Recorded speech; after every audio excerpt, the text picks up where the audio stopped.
and his mother married later a man named Burke, and they had 2 further children, Joan Burke and Govan. He went to school here in James Street, and then he went to the O'Brien Institute in Marino. He then came back here quite young and worked in the shop and made a good job of it. He joined the first meeting of Sinn Féin, Arthur Griffith's Sinn Féin. I specify the point in case anyone mistake the he went to the first meeting with his uncle Patrick, his brother Philip, and there he met a lifelong friend, Oliver J. Gogarty. They attended that first meeting, and in 1909 he was elected to the Dublin Corporation. He joined the volunteers in 1913 and fought here in 1916 in what was then the South Dublin Union. In fact, he had the advantage of knowing every blade of grass in the Union, and when they assembled first, they were in a temporary structure, and he advised them to go to the nurses' home, which was a stone building. They did it immediately. They recognised it was the right place. And then tragedy struck. His younger stepbrother, Govan Burke, got up too quick, and an English sniper got him, and he was killed at only 19 years of age. He was the second youngest in the Union. The youngest was John Joyce, who afterwards became an army colonel and presided with great courage and capacity in the military tribunal in the 20s and 30s. He was elected, he joined the volunteers, I should have said in 1913, he was elected to the Finance Committee of the Dublin Corporation in 1915, which was remarkable because there were only 3 Sinn Féin councillors in the place, and they had more, but when the Home Rule Act was put in the statute book, the numbers dropped, and there were only 3 of them, Tom Kelly, Sean T. Kelly and himself. He was imprisoned after 1916, and sentenced to death, but reprieved. His brother Philip, who fought in Marylebone Lane with Joe McGrath and some others, was also sentenced to death. So his mother had 2 sons sentenced to death, 1 shot dead, and later her second husband arrested and sent to, above all places, Belfast. The man who had nothing to do with anything except trying to keep the shop going and keep himself going. He then was released in 1917, and an interesting thing happened. A man called Sir Francis Fletcher Vane rode up on horseback to call here and congratulate him on what had happened. He didn't realise that he was still in prison.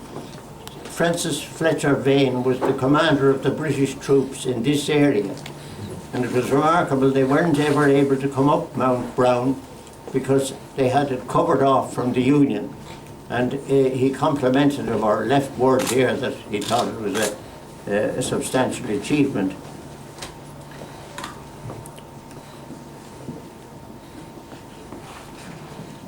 He was released in 1920, first of all 1917, but re-arrested for the German plot. He was released then on, I gather, compassionate grounds, because I was a month old and he hadn't seen me. So he was then allowed out with a number of the other prisoners.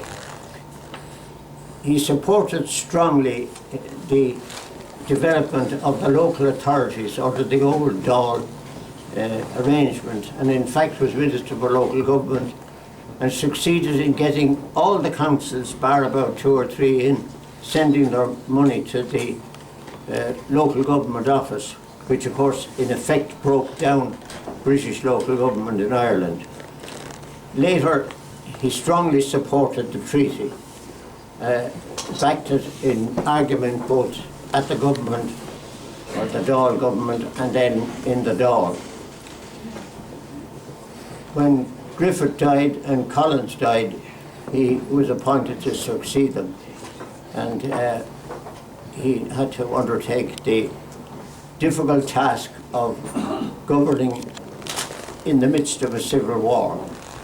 He was quite ruthless and clear in his expressions on that. He said the will of the people was going to be made prevail and that no effort would be spared to ensure that it happened.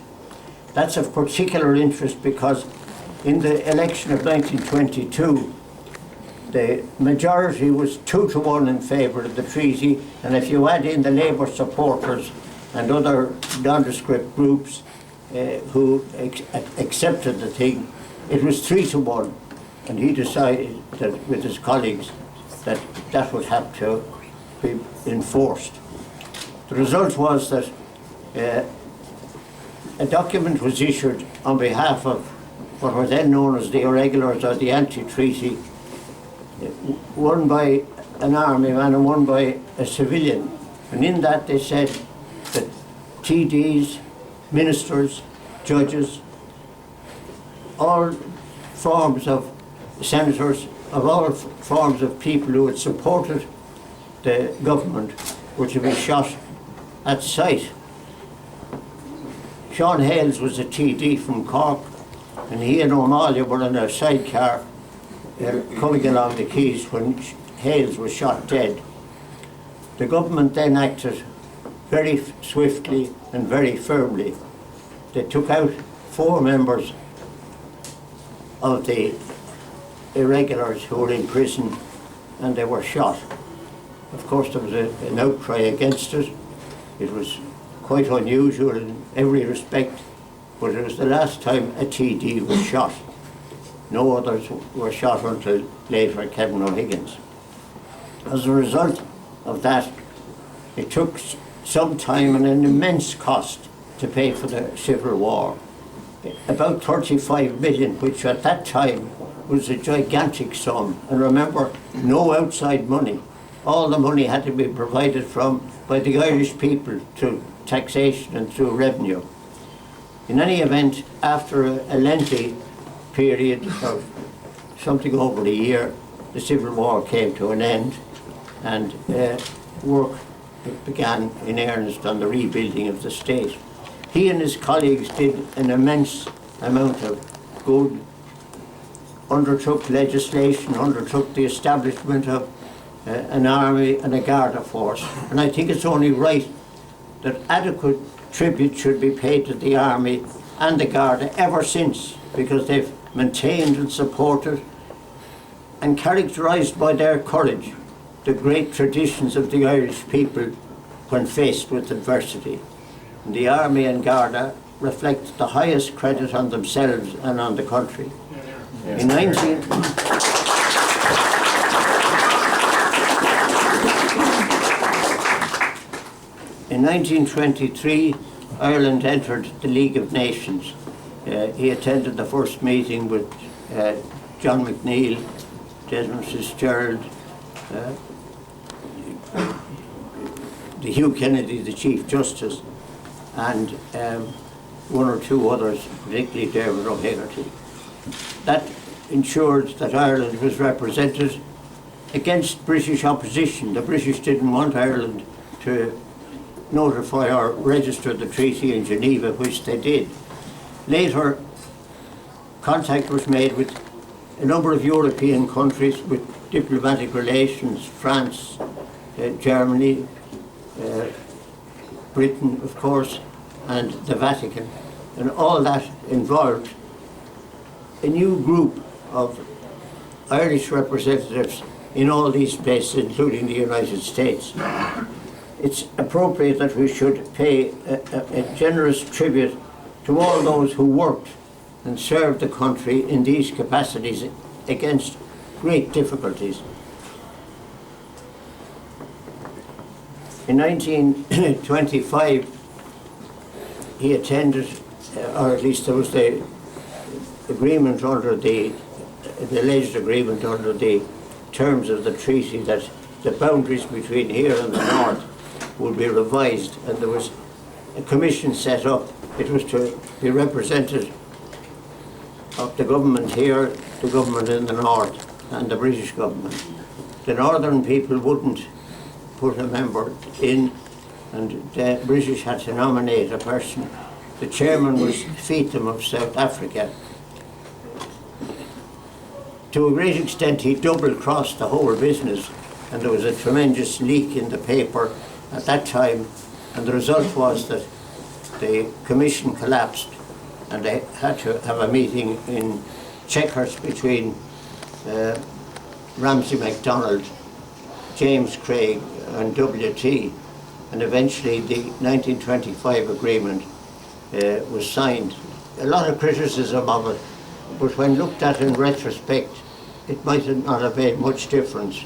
Indeed, one is struck by Seamus Mallon's immortal phrase, for slow learners. The other area in which there were slow learners was the Senate.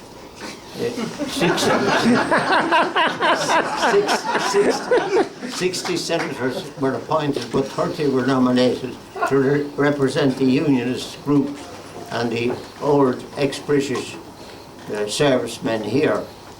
That was part of Griffith's undertaking to give due representation. He honoured that. He was the recipient of the direction of Griffith to do it, and he did. In any event, work continued. The state was developed until 1927. In the general election, there was a very close call. Fianna Fáil had come into the Dáil, and there was a tie between the opposition themselves. The result was that the election had to, well, first of all it was postponed, and then after 2 by-elections were won, there was a second election, and the government of the day got a majority, and they carried on until 1932. I think I should say at this stage that in 1928, he undertook a state visit to the United States. That was a remarkable success because the country was only just getting on its feet, and the American welcome was quite remarkable. He went to New York, where the traffic was stopped. Met the mayor of New York, went to Washington and met Coolidge, the president, went to Philadelphia, Chicago, and Boston, and then on by train to Canada. On the way to Canada, the train had a crash, and the driver was killed. He got out of the train and helped with they were a bit delayed, but they met great friendship from Mackenzie King and others in Canada.